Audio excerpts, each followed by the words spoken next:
দিল্লি নয়, এবার যুব এশিয়া কাপ আসবে ঢাকায়। যার হাত ধরে ট্রফি আসবে লাল সবুজের দেশে, তিনি অনূর্ধ্ব-19 দলের অধিনায়ক আজিজুল হাকিম তামিম। তামিম ইকবালের পরে বাংলাদেশের ক্রিকেটে নতুন তামিমের আবির্ভাব।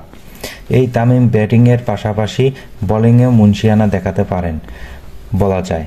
সাকিব আল হাসানের প্রতিচ্ছবি। তবে সাকিব আল হাসান হতে হলে আরও বহু পথ পাড়ি দিতে হবে তাকে। কেবল তামিম নয়, ফাইনাল ম্যাচের ম্যাচ সেরা ও টুর্নামেন্ট সেরা ক্রিকেটার পেসার ইকবাল হোসেন ইমন। আল ফাহাদকেও রাখতে হবে চোখে চোখে। বাংলাদেশ ক্রিকেটের ভবিষ্যৎ তারা অবহেলা যেন হারিয়ে না যায়, এদিকে নজর রাখতে হবে। টানা দ্বিতীয়বারের মতো এশিয়ার সেরা হয়েছে বাংলাদেশ টাইগাররা। চ্যাম্পিয়ন হওয়ার ক্ষেত্রে সবথেকে বেশি অবদান তাদের মধ্যে প্রথম কাতারে থাকবে ক্যাপ্টেন আজিজুল হাকিম, পেসার ইমন ও ফাহাদ। 13 উইকেট শিকার করে টুর্নামেন্টের সর্বোচ্চ উইকেট শিকারী ইকবাল হোসেন ইমন। 12 উইকেট নিয়ে ইমনের পরে ফাহাদ দ্বিতীয়। টুর্নামেন্টের সর্বোচ্চ রানের তালিকায় তামিমের অবস্থান দ্বিতীয়।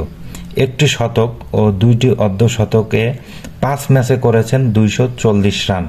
পাশাপাশি বল হাতেও শিকার করেছেন 4 উইকেট। শিরোপা জয়ে দলকে নেতৃত্ব দিয়েছেন সামন থেকে।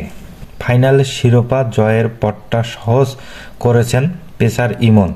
এক স্পেলেই 3 উইকেট নিয়ে ম্যাচ ফিরিয়েছেন তিনি। তামিম ব্যাটিং বোলিংয়ের পাশাপাশি দলকে নেতৃত্ব দিয়েছেন চমৎকারভাবে।